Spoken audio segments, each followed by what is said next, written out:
নিঃসন্দেহে বৌদ্ধিক জীৱনৰ কাৰণে ডাঙৰ ক্ষতি। নৃত্যদা আমাৰ সকলোৰে কাৰণে এটা আছিল প্ৰেৰণা। আমি প্ৰায় 5টা দশকেই হ'ল তেওঁক লগ পোৱা। এই 1978-77 সময়তে পাইছোঁ। তাৰ উৎস আছিল সাম্প্ৰতিক সাময়িকী। বৰ সুন্দৰ তেখেতে এখন আলোচনী উলিয়াইছিল, প্ৰগতিশীল আলোচনী, যিবিলাক নতুন লেখকবিলাক তাত সমবেত হৈছিল। আমি ভাল পাইছিলোঁ। তাত যিবিলাক বিতৰ্ক হৈছিলে ভাল পাইছিলোঁ। জাতি সমস্যা লৈ, মতাদৰ্শৰ সংগ্ৰাম লৈ এইবিলাক বিতৰ্ক হৈছিল আৰু অনেক নতুন কথা, আমি নতুন চিন্তা তাত পাইছিলোঁ। এইবিলাকে আমাক আকৰ্ষণ কৰিছিল আৰু অসমৰ প্ৰতিটো জ্বলন্ত সংকটৰ সময়ত সাম্প্ৰতিক সাময়িকী যদিও ক্ষুদ্ৰ আলোচনী আছিল, সাম্প্ৰতিক সাময়িকী এটা বিশিষ্ট ভূমিকা গ্ৰহণ কৰিছিল।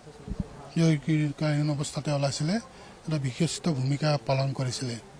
তাৰ ভিতৰত কেইটামানৰ এটা হ'ল জ্যোতিপ্ৰসাদ ৰচনাৱলী সম্পৰ্কত সাম্প্ৰতিক সাময়িকী প্ৰথমেই ৰচনাৱলীত যিবিলাক ক্ৰুটি ৰৈ গৈছিল তাৰ বিৰুদ্ধে এটা বলিষ্ঠ সম্পাদকীয় লিখিছিল। তাৰ পৰৱৰ্তী কালত নৃত্যদাই মোক ৰচনাৱলীৰ সম্পাদক মণ্ডলীৰ আৰু প্ৰকাশকৰ সাক্ষাৎকাৰ ল'বলৈ গৈছিলে। তেতিয়া মই বিশ্ববিদ্যালয়ত পঢ়ি আছোঁ। তেতিয়াই মই সেই সাক্ষাৎকাৰটো লৈছিলোঁ বহুত কষ্ট কৰি। আৰু সেই সাক্ষাৎকাৰটো লোৱাৰ পিছতেই আচলতে ৰচনাৱলীৰ দ্বিতীয় সংস্কৰণ শুদ্ধ ৰূপত ওলোৱাৰ প্ৰক্ৰিয়াটো আৰম্ভ হৈছিল। প্ৰকাশ সম্পাদকে সেই বুলি ঘোষণা কৰিছিল। তাৰপিছত দীৰ্ঘকালৰ পিছত সেই সাম্প্ৰতিক সাময়িকী যেতিয়া সংকলন কৰিব লগা হ'ল, ইচ্ছা কৰিলে মই সংগ্ৰহ কৰি ৰাখিছিলোঁ। সেইবিলাক সংকলিত হ'ল আজি 2 বছৰ আগতে। সেই সাম্প্ৰতিক সাময়িকী 3টা খণ্ডত বৰ সুন্দৰকৈ আমি প্ৰকাশ কৰি উলিয়াইছোঁ। ভৱানী বুকছে উলিয়াইছে।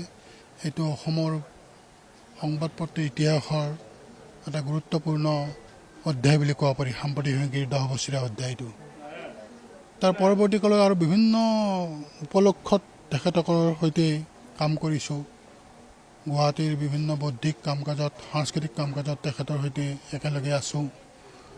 তাৰ বিশেষকৈ জ্যোতিপ্ৰসাদৰ শতবৰ্ষৰ সময়ত, তাৰপিছত আমাৰ হেমাংগ বিশ্বাসৰ শতবৰ্ষৰ সময়ত আমি একেলগে লগ লাগি কাম কৰিছোঁ। ভাল অনুষ্ঠান আমি পাতিছোঁ তেতিয়া। আৰু অমৰেন্দ্ৰ গুহৰ শতবৰ্ষৰ সময়তো যোৱা 2 বছৰ আগতে অমৰেন্দ্ৰ গুহৰ শতবৰ্ষ বৰ সাৰ্থকভাৱে আমি উদযাপন কৰিব পাৰিছিলোঁ। একমাত্ৰ নৃত্যদাৰ কাৰণে, তেখেতৰ স্পিৰিটটোৰ কাৰণে আমি কিতাপ পত্ৰ উলিয়াইছোঁ। এই সময়ত অমৰেন্দ্ৰ গুহৰ আনকি জীৱিত কালত তেওঁৰ এটা ডাঙৰকৈ এটা সম্বৰ্ধনাৰ অনুষ্ঠান আমি পাতিছিলোঁ গুৱাহাটীত, ৰাজহুৱা সভা। তাৰো উদ্যোক্তা তেখেতেই মূলত আছিল। তেখেত প্ৰেছিডেণ্ট আছিল, মই ছেক্ৰেটাৰী আছিলোঁ। গতিকে এনেকৈ বিভিন্ন উপলক্ষত তেখেতৰ লগত আমি কাম কৰিছোঁ। এতিয়াও তেখেতৰ লগত 2টামান কামত মই জড়িত হৈ আছিলোঁ। বিশেষকৈ অমৰেন্দ্ৰ গুহৰ ৰচনাৱলীৰ কাম চলি আছে। তেখেতেই উদ্যোগ লৈছিলে আৰু মোক কামটো কৰিবৰ কাৰণে তাগিদা দি আছিলে। সেই কামটো কৰাই আছিলোঁ। সেইটোৱে মোৰ খুব বেয়া লাগিব যে ৰচনাৱলীৰ কামটো তেওঁ চাই যাব নোৱাৰিলে। তেখেতৰ উদ্যোগ আছিলে। সেইকাৰণে মই বিশেষকৈ বৰ মৰ্মাহত হৈছোঁ যে তেখেতৰ এই যে প্ৰতি মুহূৰ্ততে তাগিদা দি থকা যিটো কথা, সেই তাগিদাৰ কাৰণে বহুত কাম অসমত হৈছিল, আমি কৰিব পাৰিছিলোঁ।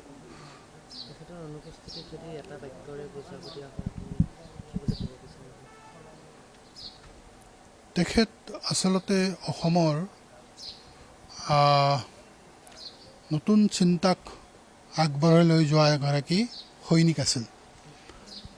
তাৰ ফলস্বৰূপেই যিখিনি কাম কৰিছিল সেই কামবিলাকত তাৰ প্ৰতিফলন ঘটিছিল।